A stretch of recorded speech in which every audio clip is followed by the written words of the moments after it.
What's up everyone, I'm CallumOnToast, and in today's video I'm going to be showcasing two different teams in the Open Great League that at first glance you probably have no idea what links all of these Pokemon together, but upon close inspection you'll notice that their movesets are completely identical in terms of stats, whilst not actually sharing any of the same moves. If we take a look at the fast moves, for example, Peck, Powder Snow and Shadow Claw are all 2-turn fast moves, dealing 6 damage and generating 8 energy. Drill Peck, Icicle Spit and Drill Run all cost 40 energy, dealing 70 damage, and Dark Pulse, Water Pulse and Gyro Ball all cost 50 energy, dealing 80 damage. But that's not all, because I've got a second team to showcase with the exact same concept, running Shadow Shelgon on Ember, Twister and Flamethrower, Togetic on Fairy Wind, Psyshock and Dazzling Gleam, and Shadow Zapdos on Thundershock, Drill Peck and Thunderbolt. Now shout out to the Silver Marble for coming up with the second team, as it's actually a lot harder to find 3 Pokemon with clone movesets without any overlapping moves. And if you appreciate the originality and creativity of this video concept, please make sure you leave a like and hype the video to show your support, as I can guarantee nobody else is putting in this much effort to continue to bring unique concepts to the Go Battle League. So with that being said, let's just get into the question of the day. Are there any 2 moves that until recently you had no idea shared the exact same stats for PvP? Let me know in the comment section down below, and with that being said, let's get into the battles now. Alright, so go into the first battle, and by the way, shout out to this trainer because I actually battled them on stream yesterday as well. They were running the exact same team, which did give me an advantage this time around because I kind of knew what to expect. But here, they are going to go straight for a brutal swing. And by the way, on stream yesterday, I had a pretty good alignment into their team, and yet they just completely outplayed me and completely demolished me. But they tried to full send the outrage there. I'm not falling for it this time. We are going to shield up the outrage, farm up to back-to-back Icicle Spears. First one gets the knockout. I'm expecting the opponent to come back in with the Turtonator because their last Pokemon should be a Shadow Dragonair. So at this point, we fire off the Icicle Spear. Icicle Spear is going to connect. It does decent damage. They're going to fire off a Brutal Swing, but this will not get the KO. Now, I expected the opponent would swap out straight away. They don't. And so, of course, me swapping into Sand Slash, I do take a lot of damage from that Incinerate, but we get the full farm down. We can now fire off Durons. Of course, I'm not running Ice Punch because I need to carry out the theme here, and Gyro Ball is going to be a clone of both Dark Pulse and Water Pulse. So at this point, I'm going to full send the Gyro Ball. Gyro Ball is going to be shielded by the opponent. The opponent, they have to commit to a farm down, but I believe I've got energy on the Murkrow. I've got energy on the Walrein, but we actually reach a last second draw run anyways, and I'm able to take that game. But GG's to opponent there. Also, I love Incinerate double Dragon Breath users, so very cool team on their end. Into the next battle, we are going to see a Shadow Greninja. So the opponent will be outpacing me to that first charge move by a single turn. I'm going to shield as they full send the Hydro Cannon. This means they're likely going to go straight for the next Hydro Cannon here. So what we're going to do, we're going to throw 3 more Pecks, swap out, catch it onto Walrein, where it's going to be resisted.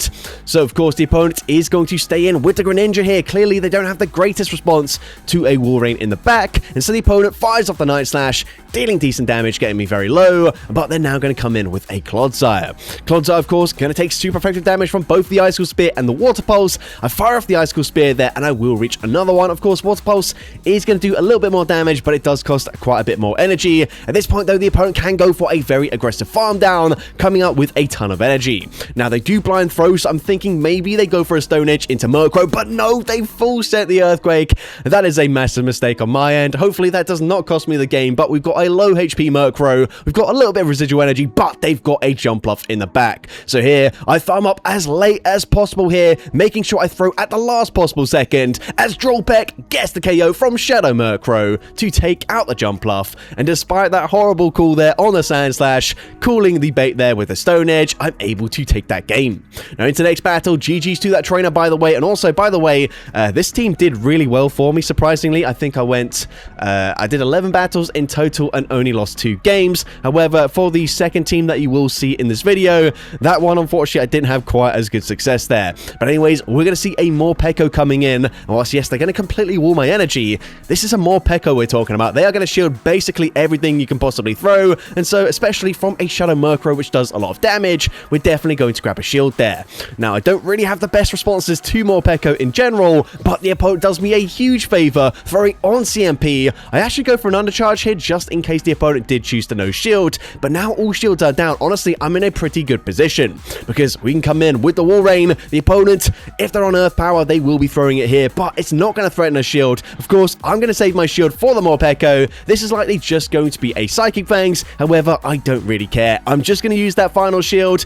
I'm going to go for the Water Pulse. I am over farming here. Of course, I'm not running Earthquake. Earthquake would very comfortably one-shot. Water Pulse very nearly does the same there. I'm going to swap out. Completely unnecessary swap there, but we catch a Psychic Fangs just because we can. We can pick, farm down the Gastrodon, and I'm able to take that game.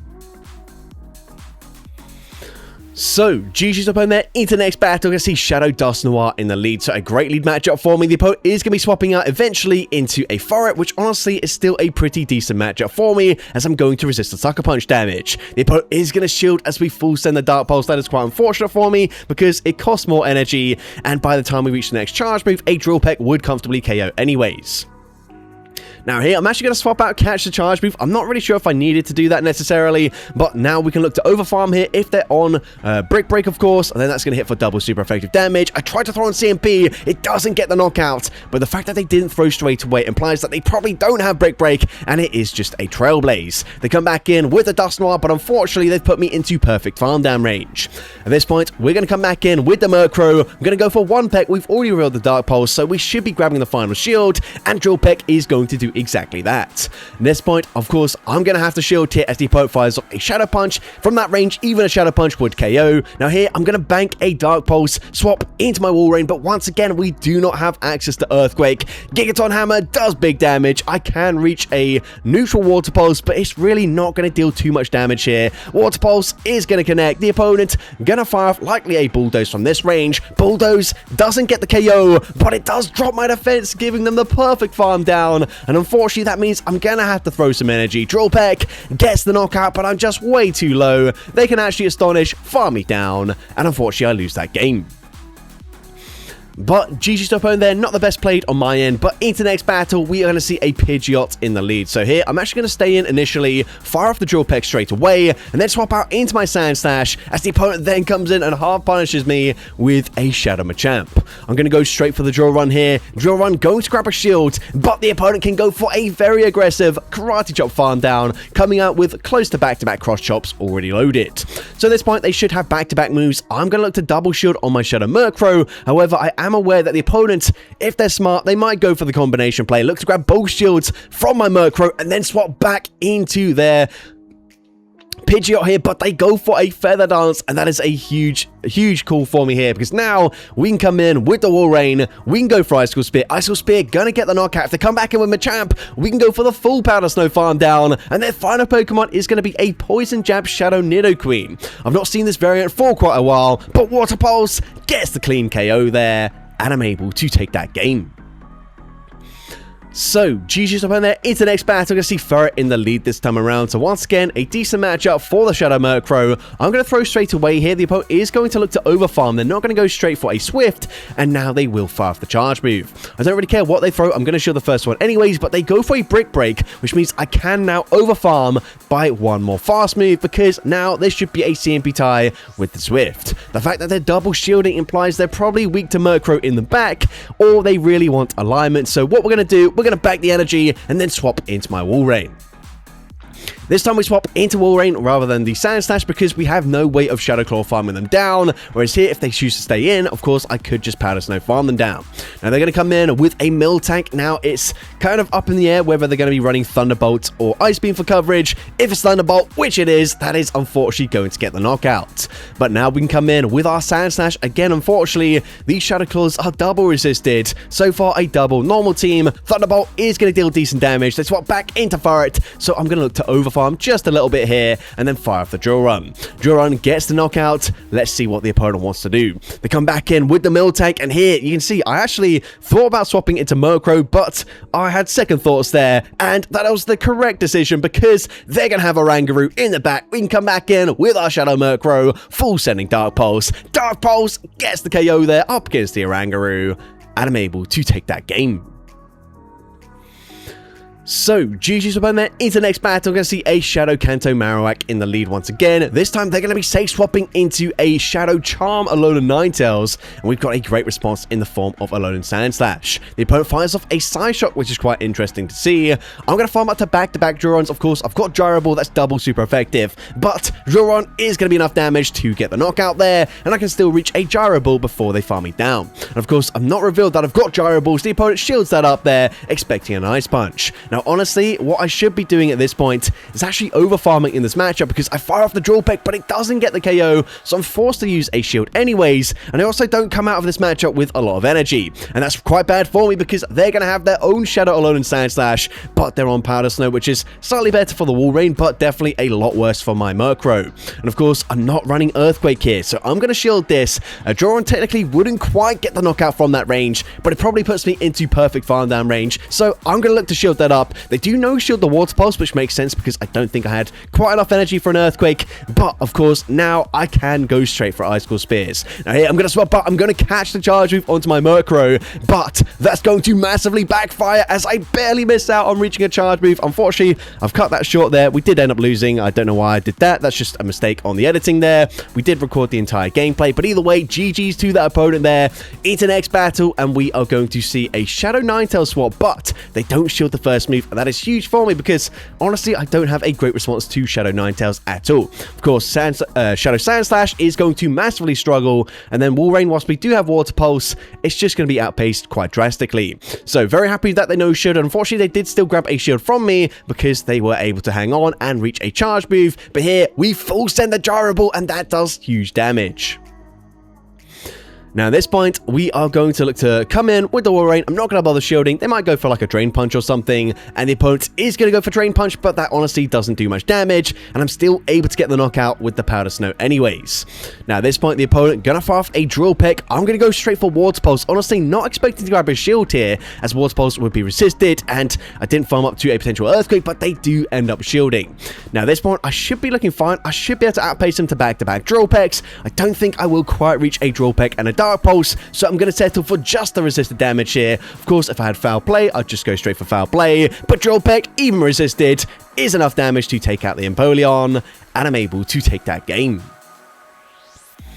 So, GG's opponent there, now into team number 2. I'm leading with a Shadow Shelgon. Not the best lead for me, as I'm going to swap out into my Togetic. The opponent going to choose to stay in, and actually not going to chip with a Chilling Water just yet, which is quite interesting, because usually Foragers users love to debuff you and then swap out, but the opponent's going to bank so much energy, and then swap out into a Clodsire, where honestly, because we've got such a huge energy advantage, this is not really that bad, as actually I can go for 2 Psyshocks, and then swap out, bank all of the energy, and then come in with the Shadow Shelgon. Shelgon is pretty useless up against the Florges, so here I'm going to farm up too close to back-to-back Twisters. Unfortunately, not quite there yet. I wasn't sure if I would live one more Poison Sting.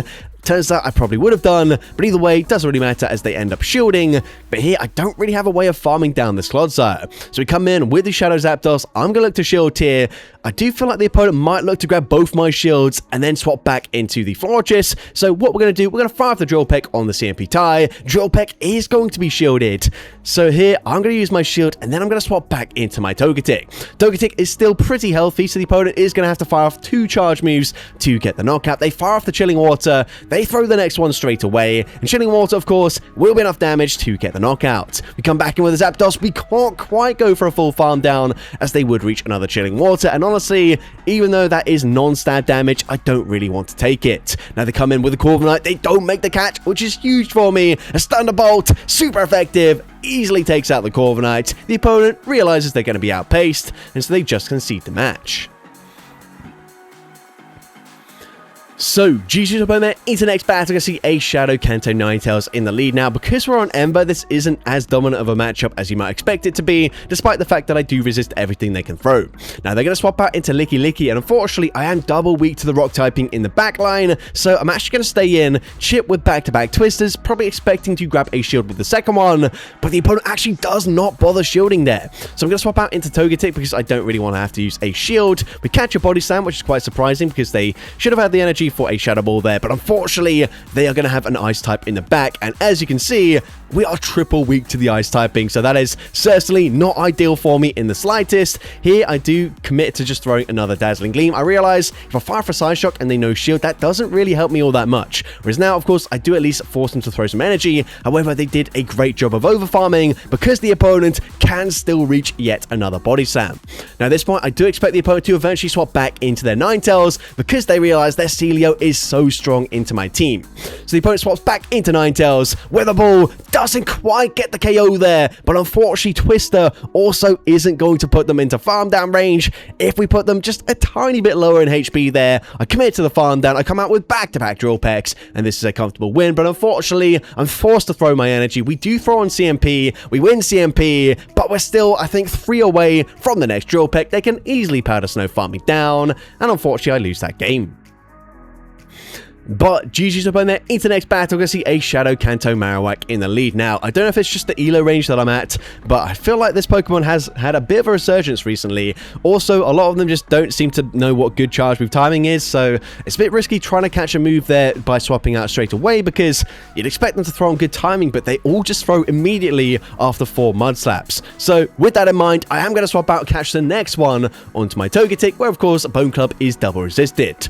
Again, they're going to have a Clodsire, so double ground so far. Not the best matchups for my Zapdos, but also not the worst either because I am an electric and flying type Pokemon rather than just pure electric. So here, I'm going to go for a second Side Shot, get them very low. The opponent has farmed up a ton of energy, and let's see what they want to throw.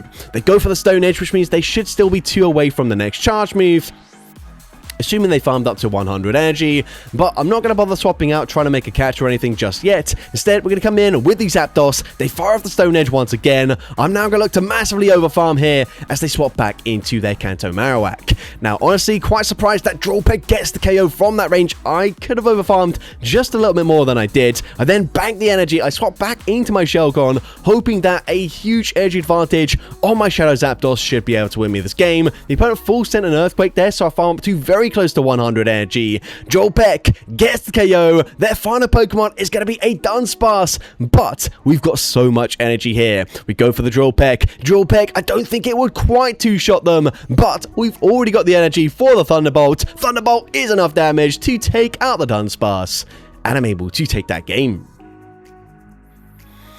So, GG's up on there. Into the next battle, we're going to see a Shadow Alolan Sandslash, but we've got access to Ember, so not that bad of a matchup for us because we're dealing double super effective damage with our fast move pressure. We are going to see the opponent's going to swap out into a second really strong answer to Shelgon, however, in the form of Florges. I come in with a Zapdos. I'm not really sure why I did this necessarily, but either way, I'm now going to look to throw fairly late. I didn't want to throw it on CMP just because I feel like they're more likely to no shield here, but never mind, they do end up shielding anyways, and so at this point, I'm actually just going to let the Zapdos go down. Now, if I come back in with my Togetic, they're still going to outpace me to the next Chilling Water, in which case, unfortunately, a Dazzling Gleam is not going to get the KO.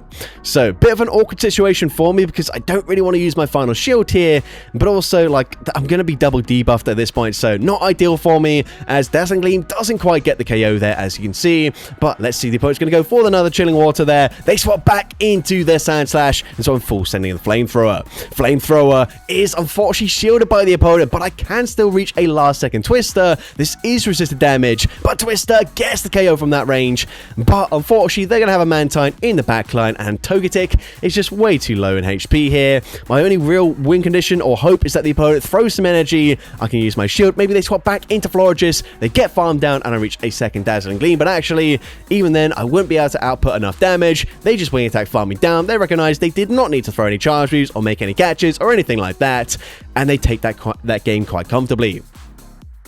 But into the next battle, GG's to that opponent, by the way. We're going to see an Altaria in the lead, so not the best for me because my Shelgon is, of course, on Ember rather than Dragon Breath, so resisted fast move pressure, whilst we would also take super effective damage from the Dragon Breaths from this Altaria. So instead, we swap out into our Zapdos, and I'm able to force 2 CMP ties and force the opponent to throw their energy. So, of course, Sky Attack is going to get the knockout. We can come in with the Togetic, and we get the perfect Fairy Wind farm down. they're going to come in with a Feraligatr, and we swap out into Shelgon. We're actually able to bait out the Tinkaton, and this is kind of huge for me because Togetic, maybe you would run Heat Wave on the Togetic these days, but of course I'm not running that. But instead, my Shelgon actually able to get the KO there with the Flamethrower and the Ember damage, come out with a Twister loaded. Twister is going to grab the final shield from the opponent. My Switch Clock is coming up in time, so I'm going to swap out, go straight for Dazzling Gleam. Dazzling Gleam doesn't get the KO, however, and it's not really that close either. So the opponent, they go for Ice Beam. Ice Beam, huge damage, gets the farm down, but I'm one away from the Charge Move, and Shelgon, it would appear, wins CMP up against the Feraligatr. We get the knockout with the Twister, and I'm able to take that game. So, GG's opponent into the next battle. We're going to see Thievul in the lead. So, of course, I've got a great answer with Togetic in the backline, but I've also got a Zapdos, which just doesn't really appreciate neutral damage in any matchup, really. So at this point, I'm actually going to look to shield here. This is maybe a little bit questionable because I could tank that, and I'd probably reach another Twister anyways. But here, I am going to look to swap out, catch the second Night Slash onto my Togetic. Now, the opponent is once again going to come in with Clodsire. So this is another Pokemon that seems to be making a bit of resurgence recently, but they're on Mud Shot rather than Poison Sting, which means, regardless of whether they've got Sludge Bomb or Stone Edge, neither of those charge moves are going to one-shot me. So that's great for me because it will force the opponent to throw 2 charge moves here. They have farmed up a lot of energy and they are on Sludge Bomb, so they farm up to 100. They fire off back-to-back Sludge Bombs there. Of course, second one will get the knockout. We come back in with the Shelgon, and I'm going to farm up a lot of energy myself. So at this point, Twister is going to get the knockout. Their final Pokemon is Azumarill, and here you're going to see a pretty questionable play on my end. I've honestly thought that I still had 2 shields here, so I'm using what I thought was my first one, and then here I'm going to go for a Drill Peck, but once we do grab the first shield from the opponent, I figured there's no point baiting anymore because I've got 2 shields, so we can just go straight for a Thunderbolt. Thunderbolt is going to guarantee the KO or the final shield. And then here I'm like, wait a second, I don't have any shields left. Ice Beam gets the KO. I think actually maybe I wouldn't quite reach back-to-back Drill Pecks there anyways, but we do still have some play because I am, of course, resisting the bubble damage. We're farming up 2 very close to back-to-back Twisters. This is going to be super intense. Twister, double resisted. It barely doesn't get the knockout from that range, but even if it did, I think we're way too low. One Sucker Punch would take us out before we reach another Twister, and so unfortunately I lose that game. But GG's up in there into the next battle. We are once again going to see a Shadow Alone Sandslash. However, they're going to swap out there after realizing we're dealing super effective damage, well, double super effective damage with the Ember Fast move. So I think that is still a positive matchup for the opponent there. I guess in the one shield scenario, we do narrowly take it, but they swap out into Primeape, absolutely fine with me, as now we can come in with a Togetic, and I will just go straight for a Side Shock. Side Shock going to get the knockout there. Unfortunately, once again, not running Heat Wave, but we can go for Dazzling Gleam. Dazzling Gleam is going to be no shielded. I swap back into Shelgon, but the opponent able to make a catch. They're able to catch a Twister, but honestly, that's fine with me because Twister does a lot more damage into the Malamar than it would do up against the Sandslash. So here, I'm going to go for Twister number 2, looking to grab a shield there. The opponent is going to throw just before I reach another Twister, so very good timing on the opponent's end. I'm going to look to overfarm here because I realize that Sandslash is going to ruin my backline, so I need as much fast move pressure as possible, and we have dealt a decent amount of pressure here. So at this point, we're going to come in with a Zapdos. Honestly, I can't quite remember how much energy they've got, so I'm going to shield, I'm going to throw after 2, and then just look to swap out and catch a charge move, and it works out perfectly for me. A Ice Punch, they go for the full undercharge, but they're not going to be able to farm me down, come out with another charge move loaded, and at that range, I probably could Thundershock farm them down, so they just concede the match. So, GG's jump in there into the final battle of this video, once again leading into Altaria. This time around, I don't look to throw on CMP, and it works out perfectly for me as the opponent swaps out into Tinkaton, looking to lightly catch a Drill Peck. Whereas now, we can full send a Thunderbolt, and the opponent just going to settle for a Bulldoze, but that's resisted damage. That does hardly anything at all. I can now farm up to back-to-back Drill Pecks. It's resisted damage, but it gets the knockout. They come back in with the Altaria, but they're going to have to tank a Drill Peck to the face, and Drill Peck is going to get them very low.